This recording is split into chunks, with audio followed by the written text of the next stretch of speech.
Introduction to the Old Testament, Unit 26, Daniel. The key ideas in Daniel: living a life of faith in an increasingly hostile world, the sovereignty of God to deliver and prosper people of faith, and the sovereignty of God in international political affairs. The purpose of the book of Daniel concerns the sovereignty of God. As Daniel and his friends trust the Lord, God shows himself able to protect and deliver. Daniel's visions proclaim God's sovereignty over the kings, nations, and empires. At the same time, his prophecies tell the people of Israel that the kingdom they were waiting for would be longer in coming than expected.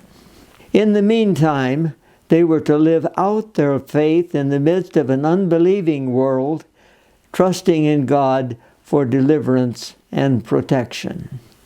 The major themes in the book of Daniel is the kingdom of God and the pride and rebellion.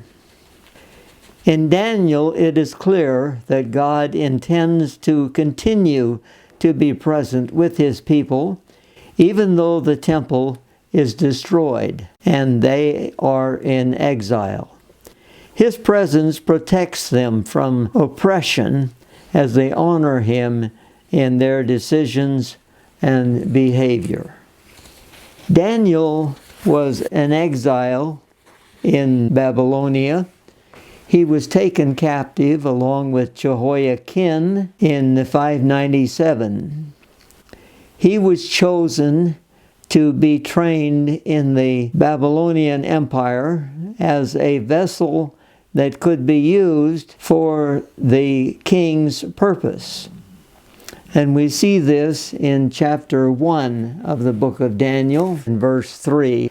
The king ordered Ashpenaz, chief of his court officials, to bring in some of the Israelites from the royal family and the nobility, young men without any physical defect, handsome, showing aptitude for every kind of learning, well-informed, quick to understand, and qualified to serve in the king's palace. He was to teach them the language and literature of the Babylonians. The king assigned them a daily amount of food and wine from the king's table. They were to be trained for 3 years, and after that they were to enter the king's service.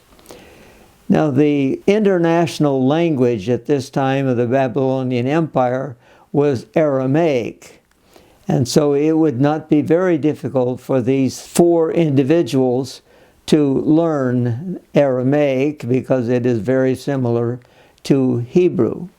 But Daniel sees a problem in this. Daniel is conservative in his attitude, and he does not eat anything unclean. So when the king's provision is given to him, he declines to eat part of it and asks if he and his 3 friends could receive vegetables and water. And of course, this is a problem for the person who is serving him food, and he doesn't want to do this, but then Daniel suggests a 10-day trial. At the end of 10 days, if they don't look as good as the others, then they will eat the king's food. But Daniel and his 3 friends exceeded the others in their physical development, and so they were allowed to continue their diet of vegetables. And we are told in verse 17 of chapter 1, to these 4 young men, God gave knowledge and understanding of all kinds of literature and learning, and Daniel could understand visions and dreams of all kinds. When they were examined at the end of their training period, it was found that they were 10 times better than any of the other young men who were being trained. Chapter 2 is a vision or a dream of Nebuchadnezzar. It disturbed him, so he called all of those who are able to interpret dreams to find out what it was that he dreamed. And it mentions here that he summoned the magicians, enchanters, sorcerers, and astrologers. But he wouldn't tell them what he had dreamed, and so they couldn't tell him the interpretation. Even though they protested and said, "This has never been done before," the king still demanded that they tell him the dream as well as the interpretation. And since they were unable to do this, he ordered that all of them be executed. Well, Daniel heard about this, and he went to the individual who was supposed to carry out all of this annihilation, and said that he would like to have time to receive from God in heaven the information that the king desired. Daniel went into the king and asked for time so that he might interpret the dream for him. And then Daniel went home and told his 3 friends, and these were Hananiah, Mishael, and Azariah. Those were their Hebrew names, but all of them had been given Babylonian names. And so in the next chapter, where we have the image of Nebuchadnezzar, we have the 3 men mentioned in their Babylonian names: Shadrach, Meshach, and Abednego. During the night, God allowed Daniel to know what the dream was that Nebuchadnezzar had had, and also the interpretation. So Daniel then immediately went to the king. In verse 27 of chapter 2, Daniel replied, "No wise man, enchanter, magician, or diviner can explain to the king the mystery he has asked about. But there is a God in heaven who reveals mysteries. He has shown King Nebuchadnezzar what will happen in days to come. Your dream and the visions that pass through your mind as you lay on your bed are these. You looked, O king, and there before you stood a large statue, an enormous, dazzling statue, awesome in appearance. The head of the statue was made of pure gold, its chest and arms of silver, its belly and thighs of bronze, and its legs of iron." Daniel goes on to explain that these represent 4 kingdoms. The head of gold is Nebuchadnezzar himself, and then there are 3 other kingdoms that will follow him. And you notice that each one is given a different metal, and the metals increase in strength, but not in value. Daniel gives him the interpretation of this dream, and then he also gives him instructions in how he should live. In verse 44, "In the time of those kings, the God of heaven will set up a kingdom that will never be destroyed." And sometimes this is overlooked. We are dealing with the 4 kingdoms, but they're not important. The important thing is the kingdom of God that will be established and will never end. In verse 45 it says, "This is the meaning of the vision of the rock cut out of a mountain, but not by human hands.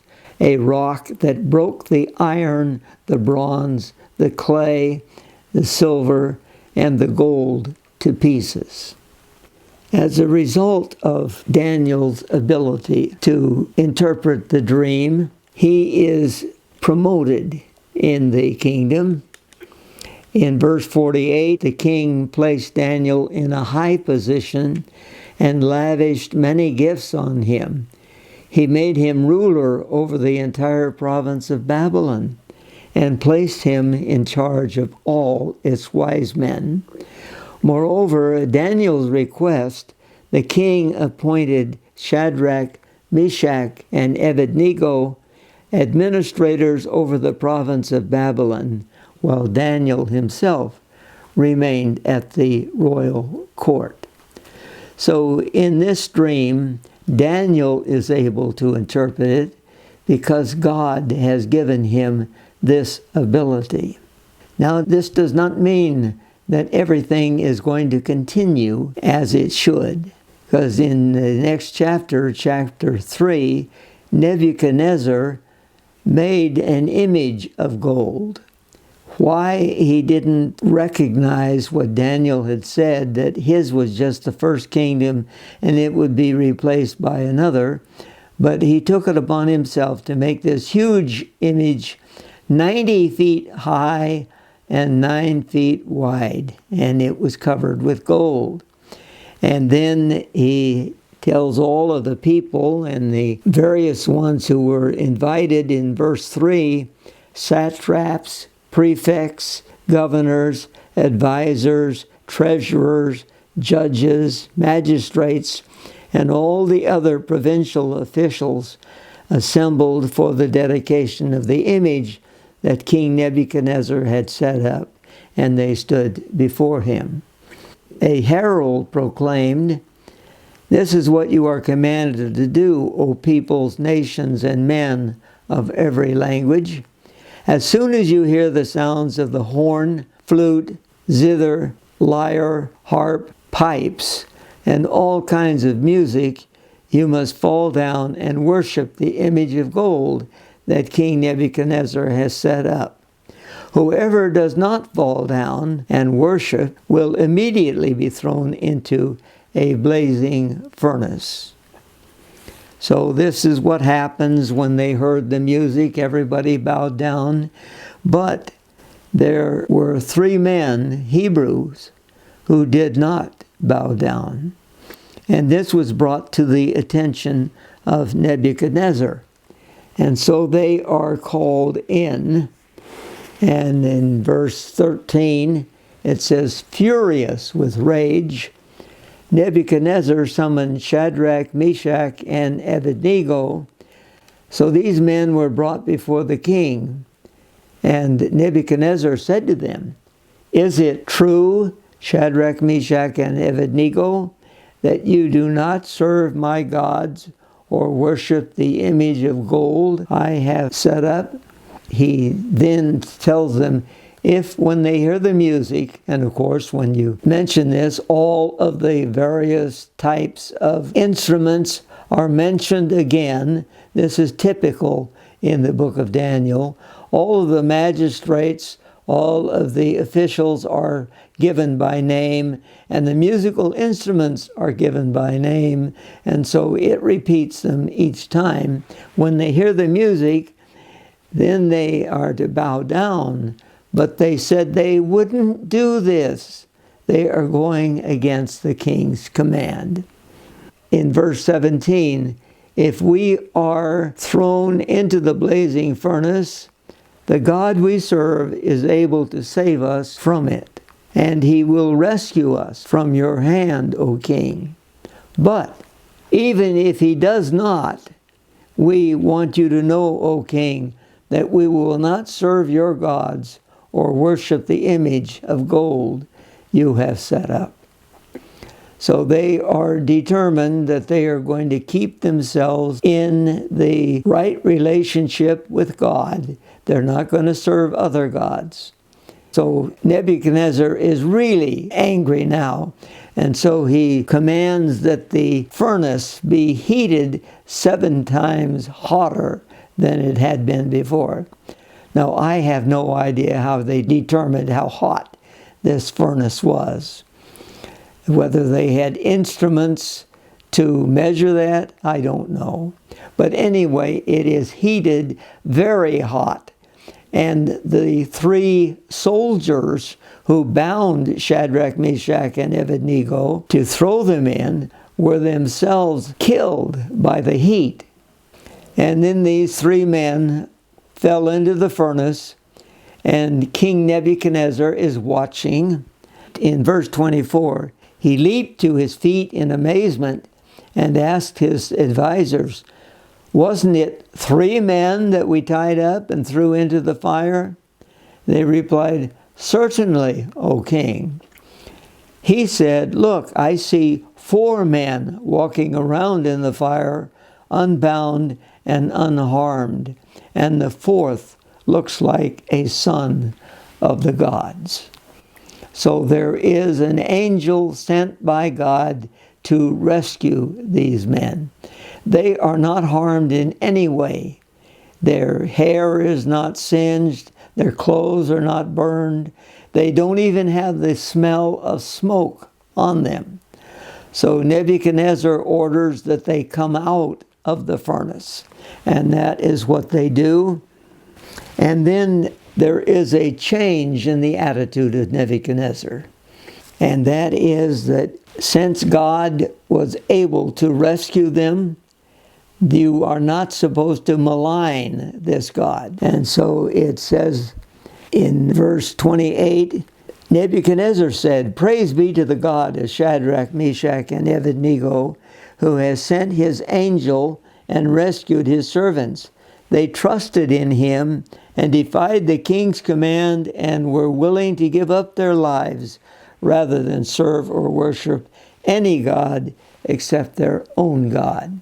Therefore, I decree that the people of any nation or language who say anything against the God of Shadrach, Meshach, and Abednego be cut into pieces and their houses be turned into piles of rubble," but which is one of the penalties that you often read about in the material from both the Babylonian and the Persian kings. No other God can save in this way. And then he promoted Shadrach, Meshach, and Abednego in the province of Babylon. So it is a victory for the 3 Hebrew men. In chapter 4, Nebuchadnezzar has another dream. And this time he told the dream, but nobody could interpret it. In fact, it begins by praising God, because he's going to receive the information that he needs from the Hebrews. In verse 2, "It is my pleasure to tell you about the miraculous signs and wonders that the Most High God has performed for me."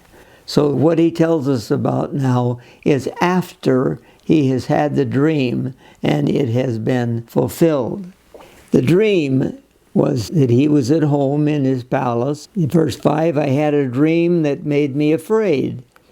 As I was lying in my bed, the images and visions that passed through my mind terrified me. So I commanded that all the wise men of Babylon be brought before me to interpret the dream for me.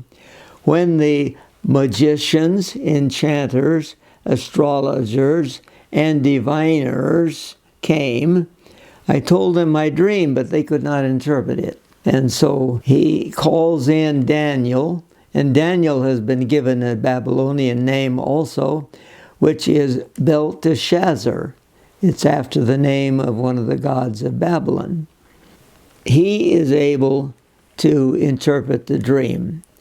In verse 13, the king tells Daniel about a stump. The big tree has been cut down, and the stump and its roots left bound with iron and bronze. They remain in the ground, in the grass of the field. And then we are told, "Let him be drenched with the dew of heaven, and let him live with the animals among the plants of the earth. let his mind be changed from that of a man, and let him be given the mind of an animal, till 7 times pass by for him. And the 7 times, of course, refers to 7 years. And that's the dream. Then Daniel tells him the answer. In verse 19, Daniel, also called Belteshazzar, was greatly perplexed for a time, and his thoughts alarmed him. So the king said, Belteshazzar, do not let the dream or its meaning alarm you, because this is a dream that is against Nebuchadnezzar himself. And so Daniel then went on to give him the interpretation that he is the tree. All peoples, all animals were under the tree, under his protection. And then there is a command from heaven to cut down the tree. The interpretation then in verse 24, this is the interpretation, O king, and this is the decree the Most High has issued against my lord the king. You will be driven away from people and will live with the wild animals. You will eat grass like cattle and be drenched with the dew of heaven. 7 times will pass by for you until you acknowledge that the Most High is sovereign over the kingdoms of men and gives them to anyone he wishes. And so this is what happened. In verse 28, all this happened to King Nebuchadnezzar. 12 months later, as the king was walking on the roof of the royal palace of Babylon, he said, Is not this the great Babylon I have built as the royal residence by my mighty power and for the glory of my majesty? While these words were still on his lips, all of this happened. That he was driven away from people and lived with the wild animals. His hair grew like the feathers of an eagle, and his nails like the claws of a bird. And then at the end of this time, I, Nebuchadnezzar, raised my eyes toward heaven, and my sanity was restored. Then I praised the Most High.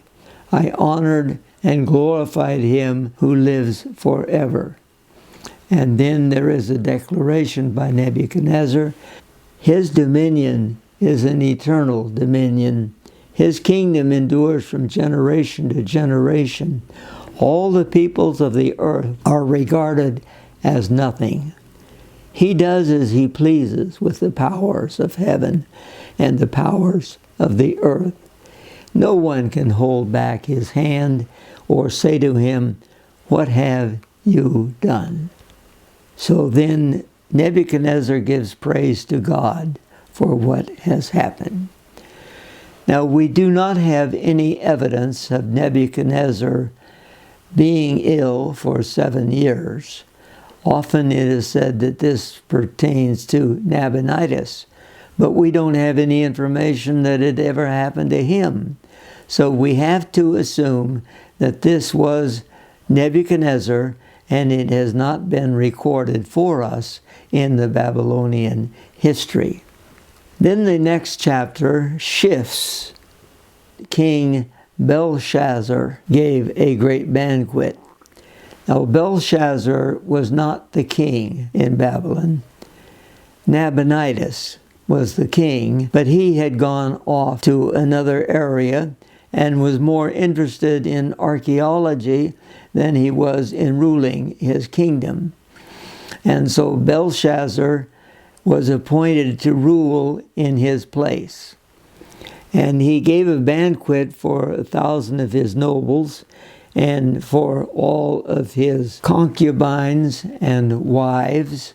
And he ordered that the golden goblets that had been taken from the temple in Jerusalem be brought in, and they were used as the instruments to hold the wine for these people.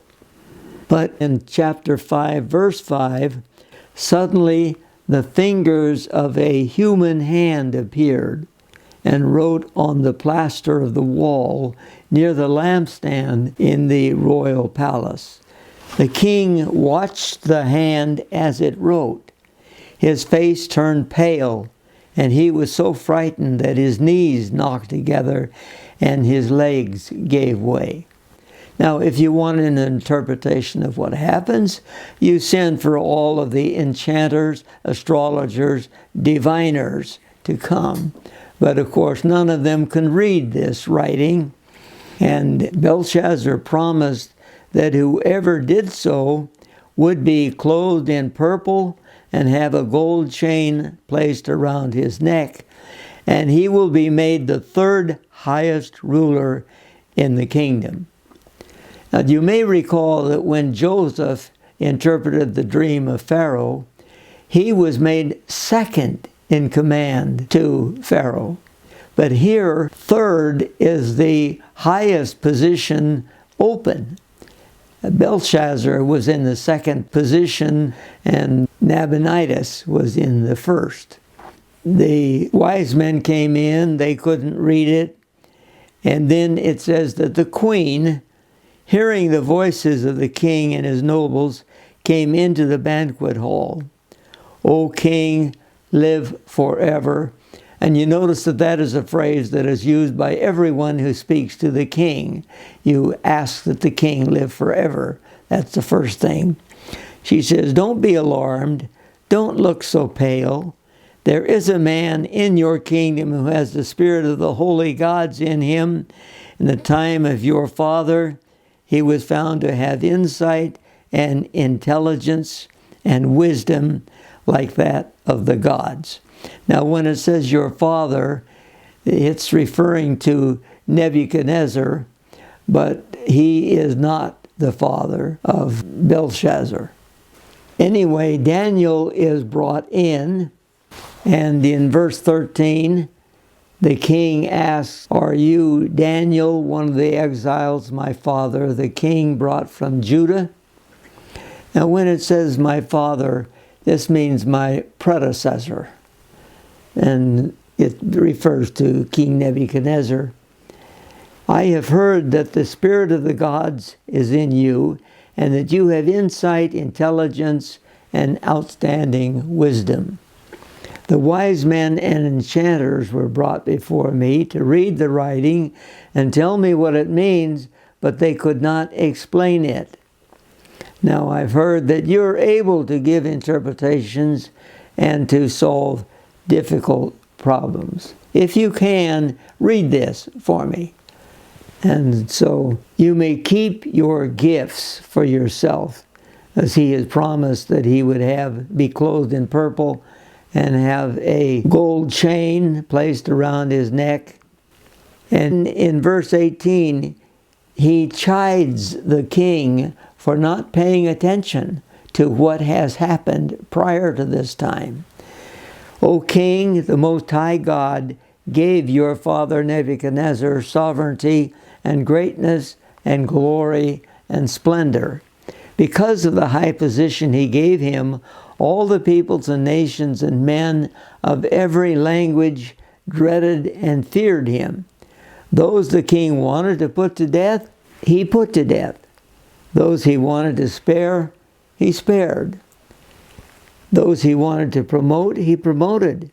And those he wanted to humble, he humbled. But when his heart became arrogant and hardened with pride, he was deposed from his royal throne and stripped of his glory. So they're referring to that 7-year period. And so Daniel asked Belshazzar, why didn't you learn something from this? See, in verse 22, you, his son, O Belshazzar, have not humbled yourself, though you knew all this. And so then this is the inscription in verse 25, Mene, Mene, Tekel, Parsin. This is what these words mean. Mene, God has numbered the days of your reign and brought it to an end. Mene can mean numbered, or you can use mene as a unit of money. So let's say it means a quarter. And then tekel, you've been weighed on the scales and found wanting. And tekel can mean either weighed or a shekel. So let's call it a dime. And then Paris, your kingdom is divided and given to the Medes and Persians. Paris can mean either divided or Persia or a half mina or a half shekel. So let's say the inscription then is a quarter, a dime, and a nickel. Well, who can interpret that? Well, Daniel uses this then to give the king the interpretation. God has numbered the days of your reign, brought it to an end. You have been weighed on the scales and found wanting. Your kingdom is divided and given to the Medes and Persians. In verse 29, at Belshazzar's command, Daniel was clothed in purple, a gold chain was placed around his neck, and he was proclaimed the third highest ruler in the kingdom. But notice in verse 30, that very night, Belshazzar, king of the Babylonians, was slain, and Darius the Mede took over the kingdom at the age of 62. Now there has been a problem in identifying Darius the Mede, and I think that this has been solved by one of the scholars in England, that Darius the Mede and Cyrus the Persian are the same individual. Now chapter 6 talks about Daniel and his faithfulness to God, and how this was the only thing that could be used against him to bring him down. A group of men, the officials in the kingdom of Darius, and this we're talking now about the Persian Empire. There were 120 satraps that ruled throughout the kingdom, and there were 3 administrators over them, and one of these 3 was Daniel. The rest of the officials were opposed to Daniel. One thing is, he was not corrupt. There couldn't be any charge brought against him for what he did. But they determined that they would use his religion, his praying, as the basis for the charge. And so they went to the king and says, we decided that we should issue a decree that no one can pray to any other god except you for a certain amount of time, say the next 30 days. And so the king made this decree. Unfortunately, he didn't recognize the damage that it would do. In verse 8, now, O king, issue the decree and put it in writing so that it cannot be altered, in accordance with the laws of the Medes and Persians, which cannot be annulled. So King Darius put the decree in writing. The same interpretation is given in the book of Esther. When the decree goes out to murder all of the Jews on a certain date, you cannot change that decree, but you can issue another decree that will do away with it, in the sense of putting the government forces on the side of the Jews. Now here, you can't change the decree. So they then went and found Daniel praying to his God and brought this to the attention of the king, and therefore he was to be thrown into the lion's den.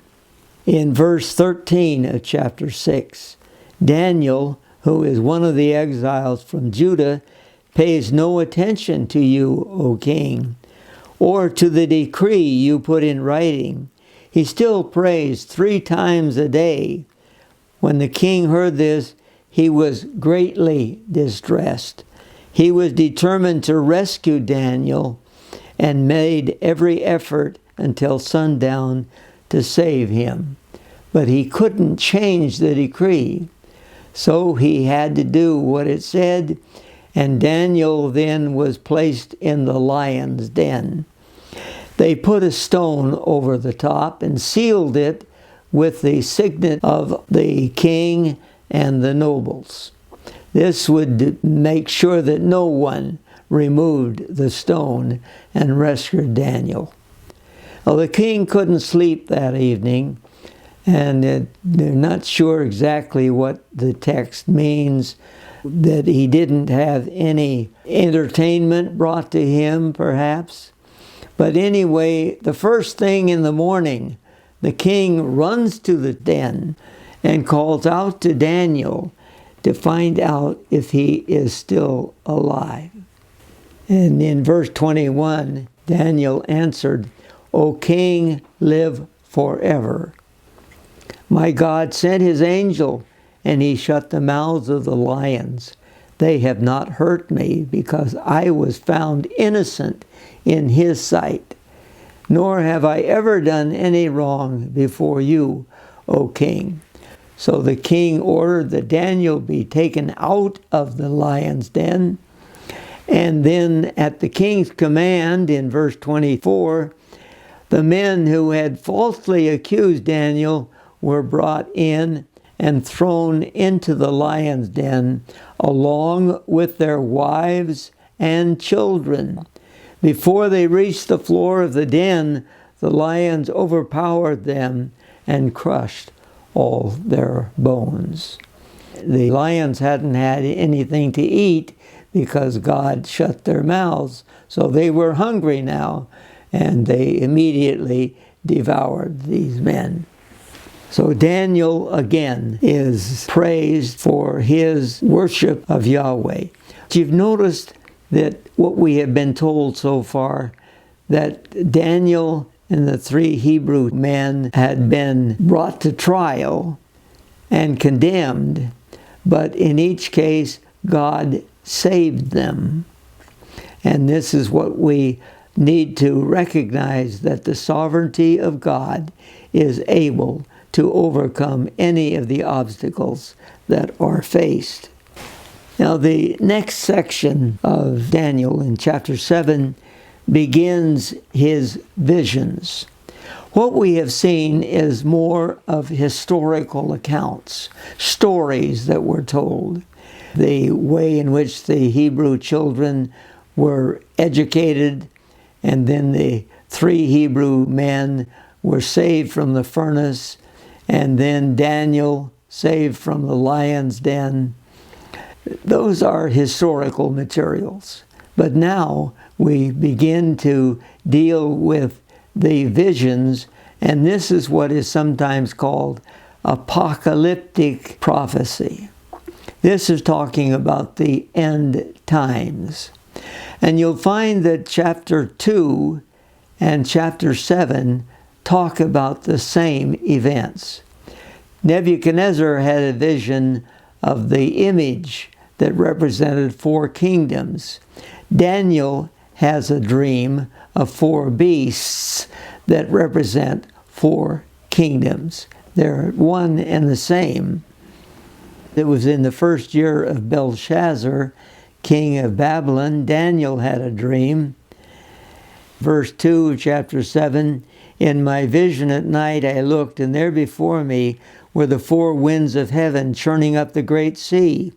4 great beasts, each different from the others, came up out of the sea. The first was like a lion, and it had the wings of an eagle. I watched until its wings were torn off, and it was lifted from the ground so that it stood on 2 feet like a man, and the heart of a man was given to it. And there before me was a second beast, which looked like a bear. It was raised up on one of its sides, and it had 3 ribs in its mouth between its teeth. It was told, "Get up and eat your fill of flesh." After that I looked, and there before me was another beast, one that looked like a leopard, and on its back it had 4 wings like those of a bird. The beast had 4 heads, and it was given authority to rule. Now, in this interpretation that we have, the first beast represents the kingdom of Babylon. The second beast represents the Persian Empire. And the third beast represents the Greek Empire. And the fourth beast is going to represent the Roman Empire. It's very similar to chapter 2. The fourth beast is different from all of the others. In verse 7, "After that in my vision at night I looked, and there before me was a fourth beast, terrifying and frightening and very powerful. It had large iron teeth. It crushed and devoured its victims and trampled underfoot whatever was left.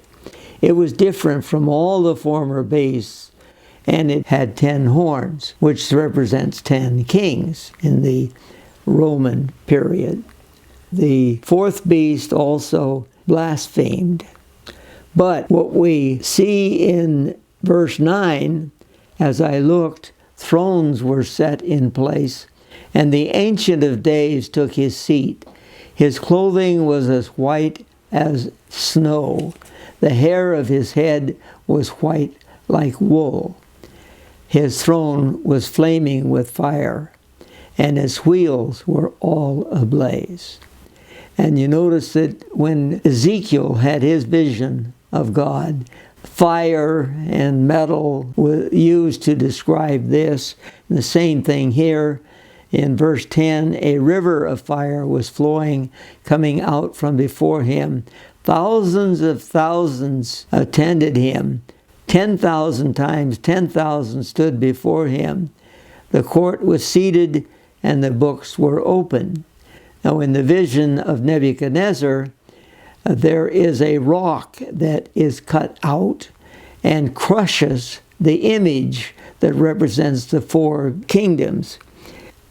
In verse 13, in my vision at night, I looked, and there before me was one like a son of man, coming with the clouds of heaven.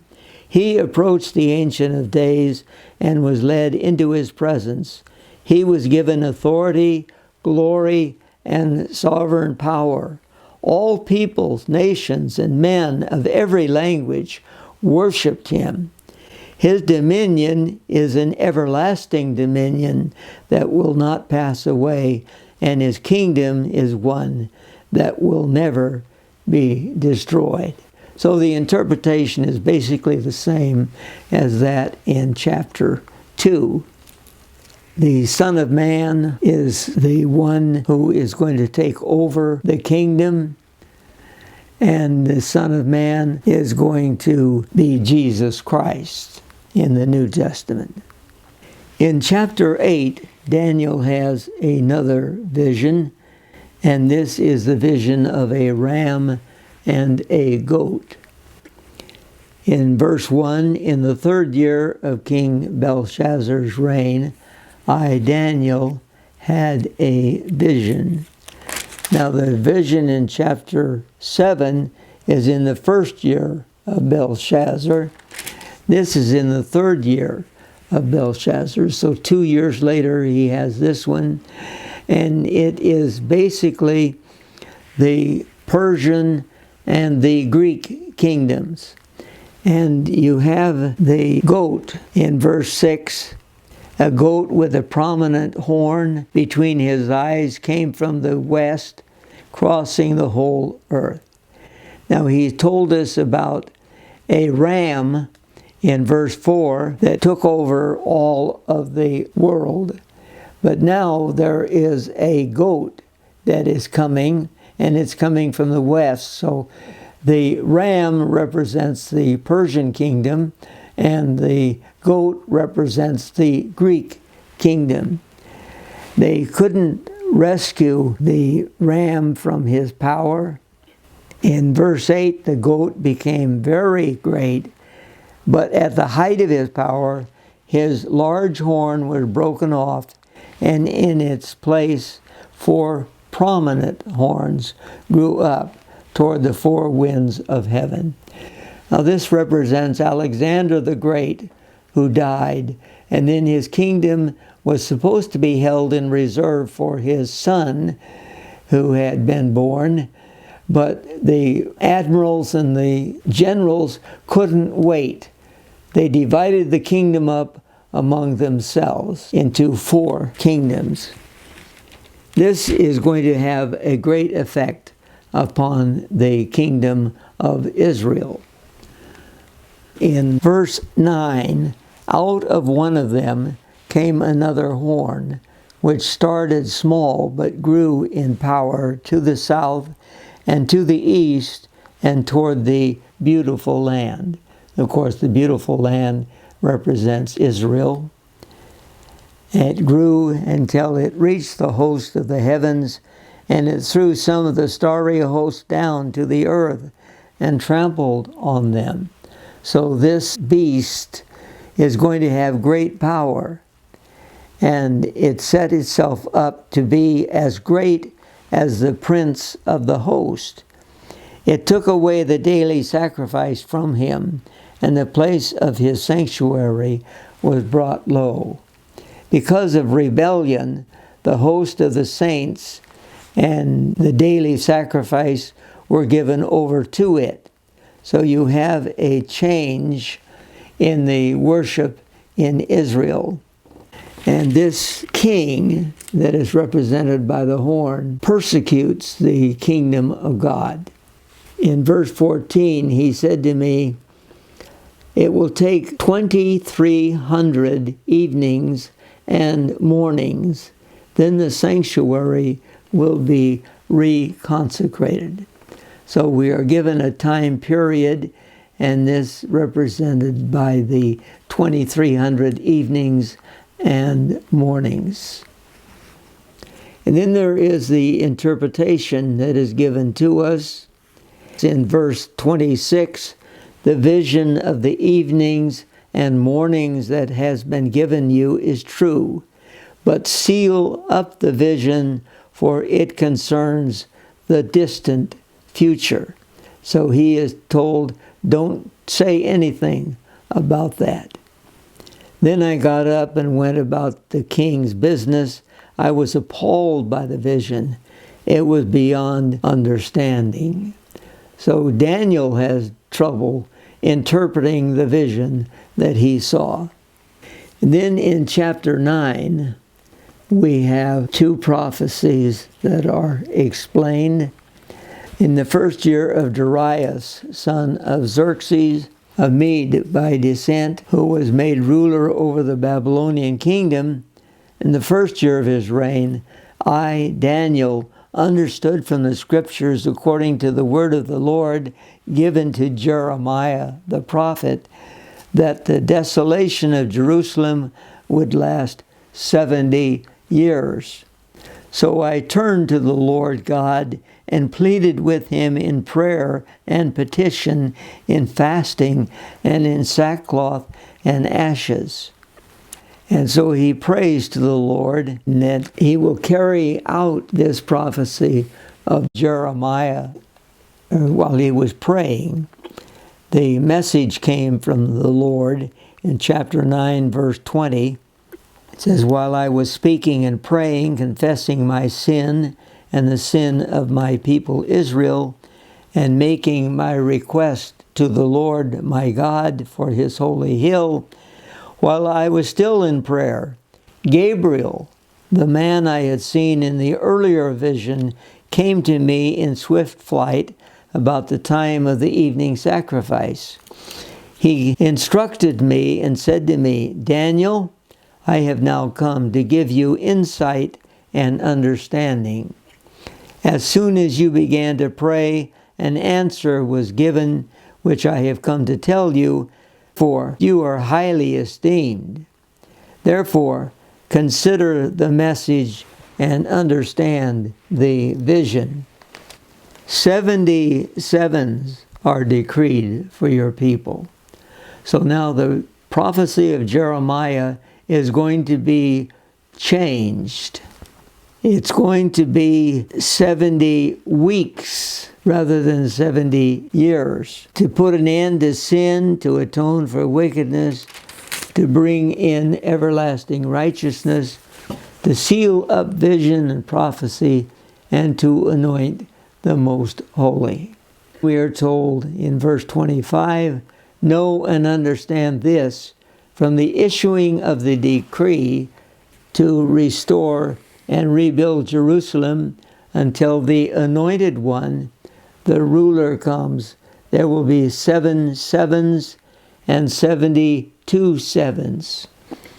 Now, I believe if you refer to the decree that is given to Nehemiah to rebuild the walls of the city of Jerusalem, that it works out to the correct number of years from then until the birth of the Messiah. But there is a lot of difficulty in trying to determine exactly when it begins and when it ends. In chapter 9, verse 26, it says, after the 62 sevens, the anointed one will be cut off and will have nothing.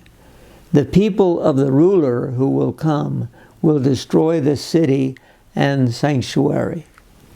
And that seems to refer to the destruction of Jerusalem. The end will come like a flood. War will continue until the end, and desolations have been decreed. He will confirm a covenant with many for 1 7, but in the middle of this 7, he will put an end to sacrifice and offering. And that has many interpretations as well.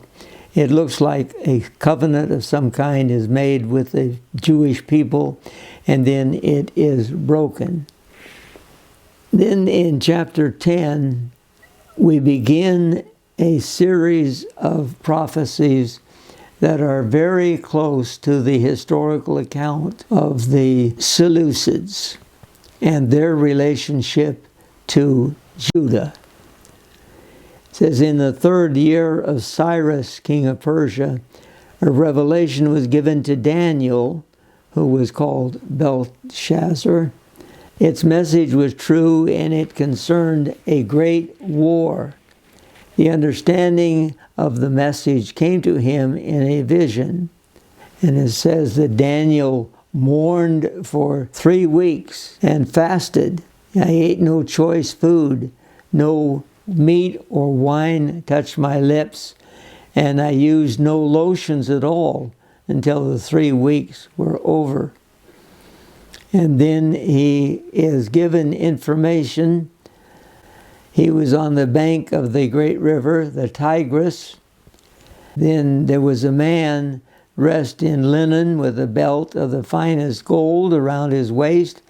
His body was like chrysolite, his face like lightning, his eyes like flaming torches, his arms and legs like the gleam of burnished bronze, and his voice like the sound of a multitude. Daniel is the only one who saw the vision. The men with him did not see it. A hand touched him and lifted him up, and then he is told what is going to take place. In verse 12 it says, do not be afraid, Daniel, since the first day that you set your mind to gain understanding and to humble yourself before your God, your words were heard, and I have come in response to them. But the prince of the Persian kingdom resisted me 21 days. Then Michael, one of the chief princes, came to help me because I was detained there with the king of Persia. Now I have come to explain to you what will happen to your people in the future, for the vision concerns a time yet to come.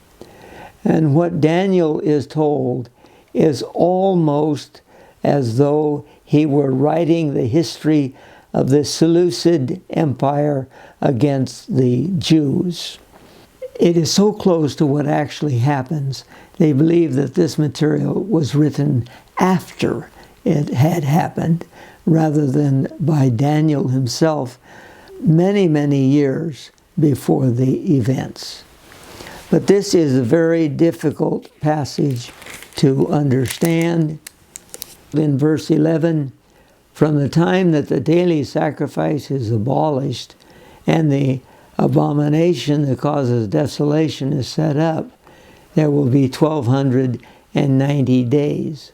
Blessed is the one who waits for and reaches the end of 1335 days. As for you, go your way till the end. You will rest, and then at the end of the days, you will rise to receive your allotted inheritance. And that ends the book of Daniel, but in a very difficult area to interpret.